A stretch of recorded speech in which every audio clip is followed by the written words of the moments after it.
I think the EU8 Volunteers program is a program where European people can see humanitarian aid from the local context in the countries themselves, like on the ground. I think that's what makes it unique, that you can really travel to the countries where the help is needed actually, and see how things work there and how it works through the local organizations. And it's a great exchange of knowledge between Europe and countries in development.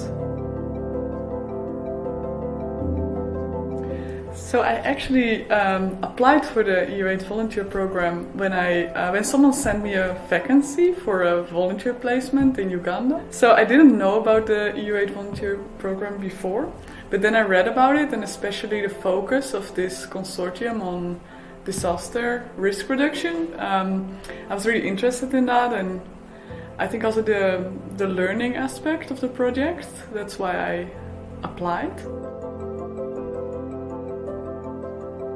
The main project I worked on as a volunteer was a disaster risk reduction, focusing on landslides and floods. It was based in a village called Nfasha, where they had a big landslide at the beginning of my deployment, and 17 people died in that one village. So we set up a project there to stabilize the landscape with constructing bench terraces and percolation pits and trenches. So we trained communities in that, and we also trained communities in disaster risk reduction, the concepts, and that was a focus there.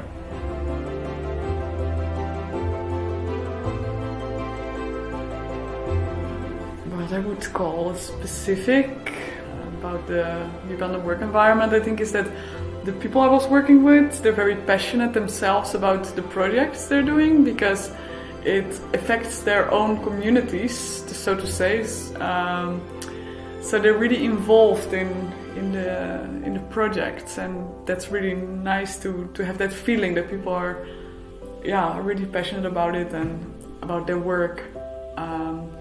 That's, I think, what's most interesting to me.